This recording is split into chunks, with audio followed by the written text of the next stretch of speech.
They forced Silas Mercer to marry her at gunpoint before the church bell finished ringing noon. By sunset, half the town wished they had never spoken her name. Dust rolled across Black Hollow like smoke from an unseen fire while the people gathered outside the saloon, whispering behind stiff collars and whiskey breath. Nobody stood too close to the wagon parked near the hitching rail. The horses pulling it looked exhausted, their flanks dark with sweat, but it was the woman sitting silently inside that kept the crowd uneasy. She wore a black shawl despite the heat. Dark hair braided with silver beads.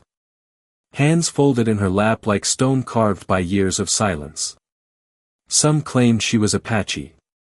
Others swore she was worse than Apache. 3 men disappeared after traveling with her, one ranch hand muttered. My cousin said she speaks to spirits in the desert, another whispered back. Sheriff Doyle heard every word and said nothing. He simply leaned against the porch post with his thumb hooked inside his gun belt while Silas Mercer stood 20 feet away trying not to lose the last piece of land his mother had left him. The ranch debt notice crumpled in his fist from how hard he gripped it. 3 months late. Interest doubled. Payment due by sundown. Doyle spat tobacco into the dirt. You sign the marriage papers, he said calmly, and your debt disappears. Silas stared at him as if the sheriff had gone insane. You're trading a woman for a ranch? A few men laughed nervously. Doyle never smiled. Town council says she needs a husband if she's staying here. You need land if you're staying alive through winter. Seems fair to me. Silas looked back toward the wagon. The woman never lifted her eyes. Strange thing was, she didn't look afraid. Not angry either. Just tired. Like someone carrying years too heavy for one soul. The wind shifted through the street, carrying the scent of dust, leather, and rain somewhere far beyond the hills. Silas had spent most of his life around liars. Cattle thieves. Drifters. Men who smiled too easily.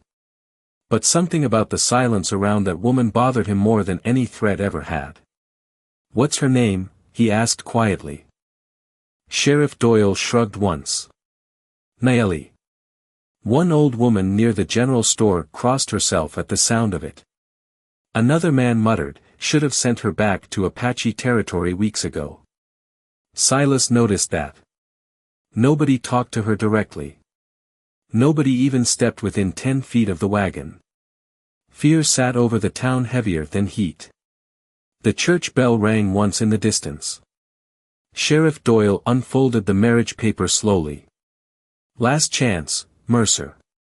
Silas looked down at the faded signatures already waiting at the bottom. Witnesses. Council members. Pastor Reed. The whole town had prepared this before he even arrived. That realization settled cold in his chest. This was never an offer. It was a sentence. The ranch had belonged to his mother for 22 years. Every fence post carried her fingerprints. Every horse in the stable knew her voice before she passed during the fever winter. Losing the land meant losing the last honest thing he had left. Silence stretched across the street while dust drifted around their boots. Finally Silas stepped forward and took the pen. The crowd leaned closer. He signed once. Hard enough to nearly tear the paper. Sheriff Doyle nodded toward the wagon. Congratulations. Your wife's waiting. The words landed wrong. Heavy. Hollow. Silas approached slowly, boots creaking against the wooden steps beside the wagon wheel. Up close, he noticed details the others had missed. The woman's hands carried old scars, but not the kind earned from accidents. Controlled scars. Precise. Her necklace held a turquoise stone wrapped in worn silver wire. Military wire. Strange thing for an Apache woman to wear. Then finally, she looked up. Her eyes stopped him cold. Not because they looked dangerous. Because they looked exhausted beyond human measure. Like someone who had not slept peacefully in years. She studied him quietly for one long second before speaking for the first time all day. "You should not have signed that paper," she said softly. Her English was calm. Clean. Educated almost. Silas frowned. "Didn't seem like I had much choice." For the first time, something flickered behind her eyes. Not pity. Regret. Then she glanced past him toward the edge of town where the distant hills shimmered beneath late afternoon heat. "Neither did I," she whispered. And somewhere far beyond Black Hollow, thunder rolled low across the desert. The ride back to the ranch felt longer than 20 miles. The sky above Black Hollow had turned the color of burned copper, and the wind carried cold desert air through the dry grass beside the trail. Silas Mercer kept his horse moving at a steady pace, but his mind stayed behind in town with the whispers and nervous stares. Every saloon window had gone silent when he rode away beside Nayeli. Men who usually laughed too loud suddenly looked down into their whiskey glasses. Women pulled their children closer. One old rancher even removed his hat as she passed, though fear sat plain across his face. Silas had seen fear before. Fear before a cattle stampede. Fear during drought season. Fear when a doctor shook his head beside a sickbed. But this felt different. Older somehow. Like the town was waiting for something terrible to return. Nayeli rode beside him without a word. Her dark horse moved carefully through the fading light, hooves soft against the dirt road. She sat straight in the saddle despite the long day, one hand resting loosely near the reins while the black shawl shifted gently in the wind. More than once, Silas caught her scanning the hills instead of the trail ahead. Watching. Listening. Measuring distance the way scouts did near hostile territory. That bothered him more than the rumors. Halfway to the ranch, he finally broke the silence. "You always this quiet?" Nayeli did not look at him immediately. "People hear less when silence makes them nervous." Her voice carried calm weight to it. Not cold. Controlled. Silas frowned slightly. "Town acts like they think you are dangerous." This time she looked toward him. Her eyes reflected the dying sunlight in strange shades of amber and shadow. "And what do you think?" The honest answer caught in his throat. Dangerous was not the right word. Dangerous men usually wanted attention. They puffed their chest out. Raised their voice. Reached for guns too often. Nayeli moved like someone who had already survived worse things than fear. "I think the town knows something they are not saying," he answered quietly. A faint expression crossed her face. Not surprise. Approval. Then it disappeared. They rode another mile before the ranch finally appeared beyond a rise in the land. Small barn. 2 horses in the corral. Weathered fencing leaning slightly from years of hard wind. Smoke no longer rose from the chimney the way it had when his mother was alive. The place felt emptier every season. Silas dismounted first and tied his horse near the porch rail. The ranch house creaked softly as evening wind moved across the boards. Nayeli remained still beside her horse for several seconds, studying the property with unsettling focus. Her eyes lingered on the windows. The roofline. The hills behind the barn. Then she finally slid from the saddle. The movement was smooth enough to make Silas pause. Not graceful like a dance hall woman. Efficient. Trained. She landed silently in the dirt despite wearing heavy boots. Another thing that did not fit the rumors. "You hungry?" Silas asked awkwardly. Nayeli glanced toward the western ridge where darkness gathered between the rocks. Later. She stepped onto the porch and stopped suddenly near the front door. Her fingers brushed lightly against the wood beside the frame. Silas noticed her posture tighten almost instantly. "What is it?" he asked. She did not answer right away. Instead she crouched slowly and touched something near the bottom step. Dust. Boot marks. Fresh ones. Not his. A cold feeling settled into Silas Mercer's stomach. You expecting company? He asked quietly. Nayeli rose without expression and looked toward the distant hills again. The wind had gone strangely still now. Even the horses shifted nervously inside the corral. Then she spoke so softly he almost missed it. No, she said. But they found us faster than I hoped. Before Silas could ask what she meant, Nayeli stepped inside the house and immediately crossed to the windows. One by one, she closed the curtains tightly against the fading light. The last thing Silas saw before darkness swallowed the room was her hand reaching beneath the black shawl toward the handle of a hidden revolver. Silas Mercer had lived alone long enough to recognize the sound of fear inside a house. It changed the air. Changed the silence between floorboards and walls. And the moment Nayeli closed the final curtain across the front window, the ranch no longer felt like his home. It felt like a place waiting for trouble to arrive. The oil lamp flickered softly on the kitchen table while shadows stretched across the wooden walls. Outside, the wind had disappeared completely. No coyotes. No crickets. Even the horses stood restless in the corral, their nervous breathing drifting through the dark like warning signs from another world. Silas removed his hat slowly and hung it beside the door. You planning on telling me what is happening? He asked. Nayeli ignored the question at first. She moved carefully through the room, checking each window one more time before kneeling near the stone fireplace. From beneath her shawl, she pulled a small leather pouch tied with faded red string. Silas watched her pour gray ash into her palm and spread it carefully across the wooden floor near the back entrance. What is that? He asked quietly. Mesquite ash, she answered. It shows footprints. Silas frowned harder. You expecting someone to break into my house? Her eyes lifted toward him in the dim light. If they only wanted to break in, we would be fortunate. The words settled heavy in the room. Silas stepped closer now, studying her more carefully than before. Up close, he noticed tiny details hidden beneath the dust of the trail. A scar near her jawline barely visible beneath loose strands of dark hair. Calluses across her hands like someone trained with ropes or rifles. The silver wire wrapped around her turquoise necklace carried tiny marks etched into the metal. Military markings. Not decoration. Real markings. His stomach tightened. You have done this before, he said. Nayeli straightened slowly.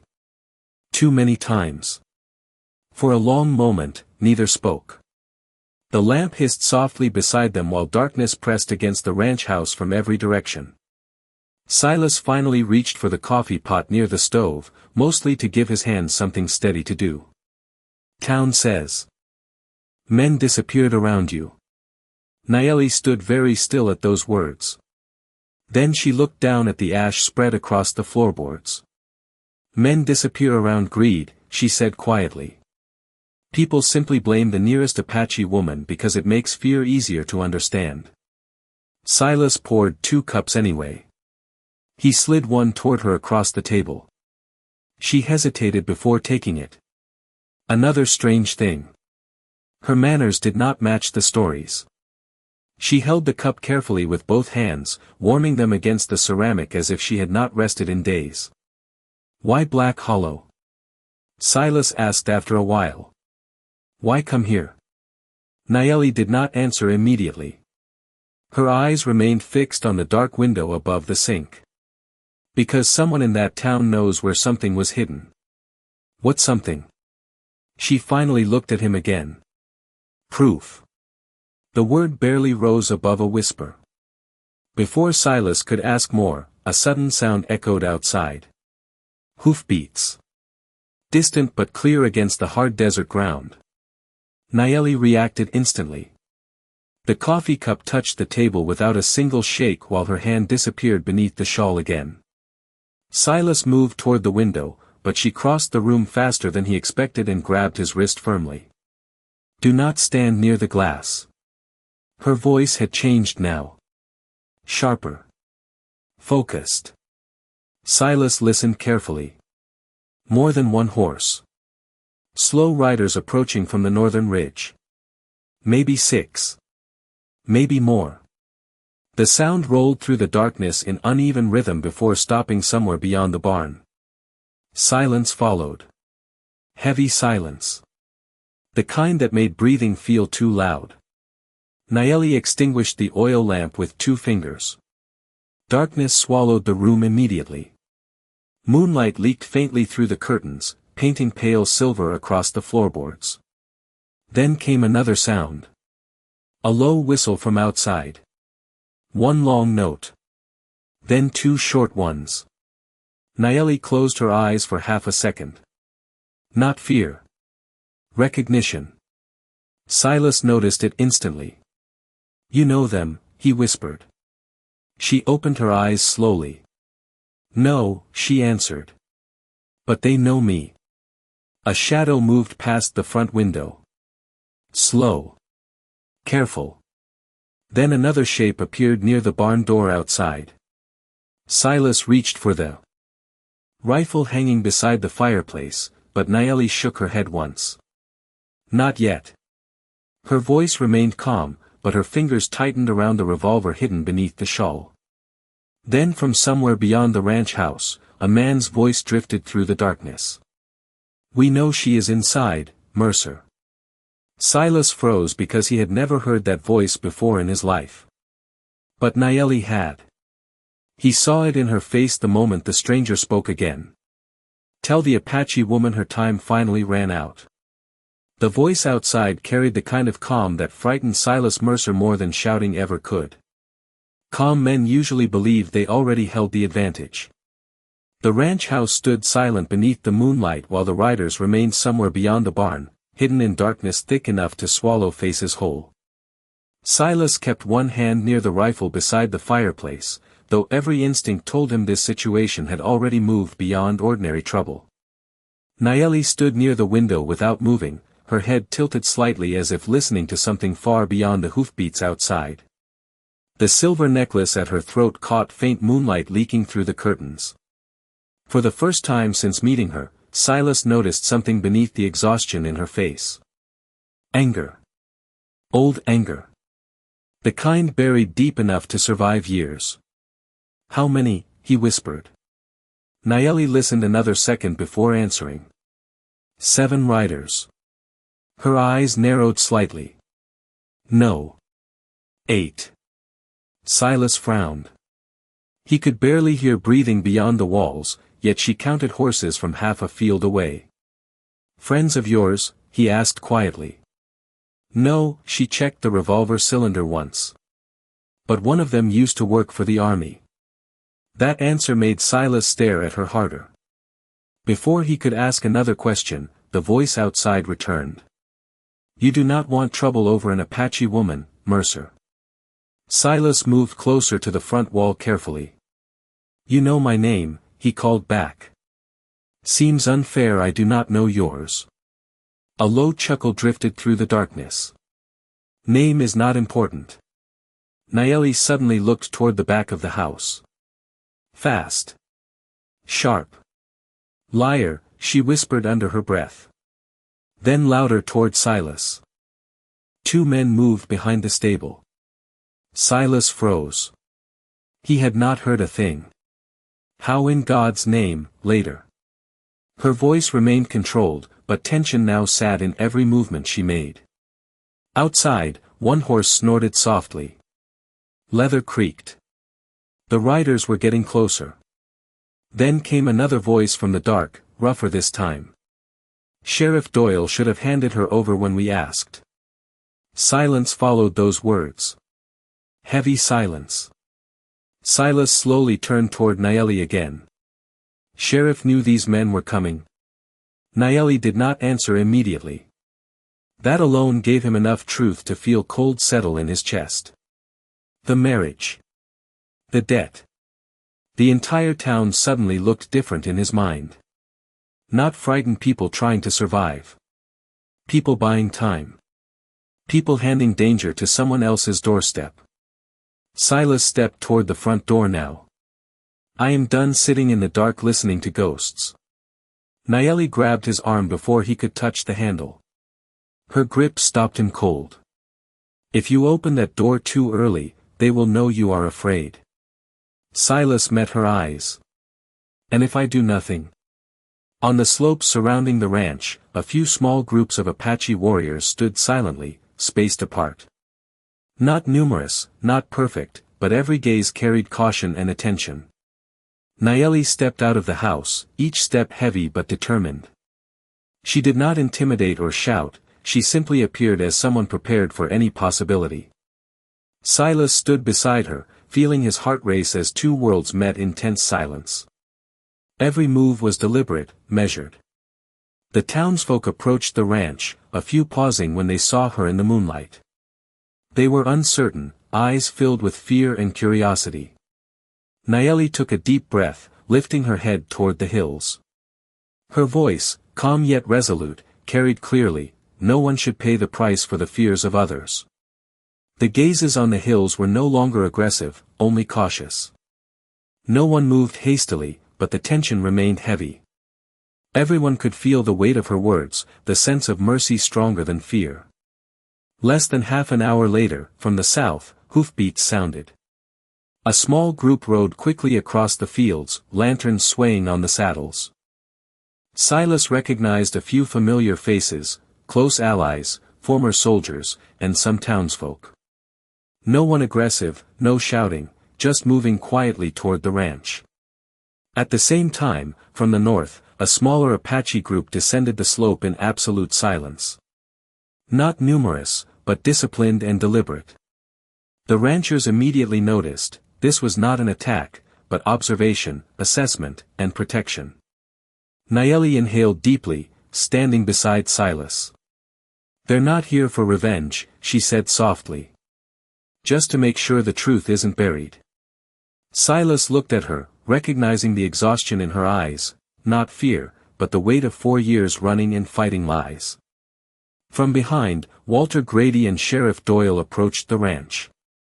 Doyle stood quietly, eyes on the house, seeing Nayeli's preparation and focus. Grady appeared uncertain, no longer confident. Conflict could start at any moment, Grady whispered. Nayeli only lifted her head, sharp eyes, they wait for the right moment. Not to harm, but to verify. 10 minutes passed in tense silence. Every movement deliberate, from horse hooves to guns in hands. Then, from the north, an elderly Apache man appeared. He moved slowly, dignified, unarmed, approaching Nayeli. Every eye followed. He bowed to her, respectful, acknowledging her pain and courage. Silas felt the quiet but powerful energy from him. Nayeli stepped onto the porch, extending her hand toward the old man. I am tired of running, she said, voice both weary and determined. Ranchers, townsfolk, and Apache alike stood still, realizing that years of fear were not about one person, but lies and their own anxieties. Dawn broke, pale gold light washing over the ranch, separating the darkness of a long night. No one moved immediately. The truth was finally present, no aggression, no combat, only acknowledgement and release of fear. After a while, the cavalry riders slowly turned their horses back toward the southern trail. Barrett lingered longest beneath the pale morning sky before finally speaking without looking back. You should have stayed hidden, he said one last time toward Nayeli. She answered softly enough that only the nearest people heard her. No. You should have learned shame. Barrett rode away after that without another word. The others followed him through drifting dust until only fading hoofbeats remained beyond the hills. The ranchers left next. Quietly. No speeches. No excuses. Men simply mounted horses and rode home carrying uncomfortable truth beside them beneath the morning sun. Walter Grady disappeared fastest of all. By full sunrise, only Silas, Nayeli, Chief Dakota, and a handful of Apache riders remained near the ranch house. Wind moved gently through the corral while sunlight warmed the porch boards at last. Chief Dakota approached Silas slowly and bowed his head once. You protected her when your own people would not. Silas shook his head faintly. Truth is, I did not understand much of anything until tonight. The old chief almost smiled. That is where understanding usually begins. Then he returned to his horse without another word. The Apache riders gathered quietly after that. One by one, they turned toward the northern hills where morning light stretched wide across the desert. Nayeli remained beside the porch steps watching them prepare to leave. Silas noticed the sadness in her eyes immediately. You are going with them, he said softly. She nodded once. My people still need me. The words should have felt simple. Instead they landed heavily somewhere deep in his chest. Nayeli slowly removed the plain silver wedding ring resting on her finger and held it toward him. This marriage was never meant to be real. Silas looked at the ring in her palm for several seconds before gently closing her fingers back around it. Maybe not at first. Nayeli stared at him in silence while wind lifted loose strands of dark hair across her face. The morning sun caught gold inside her tired eyes now instead of shadow. For the first time since arriving in Black Hollow, she looked uncertain. Not guarded. Not distant. Just uncertain. Silas finally spoke again, quiet as desert wind. This time, if you leave, I want it to be your choice. Not theirs. Nayeli looked down at the ring resting between her fingers.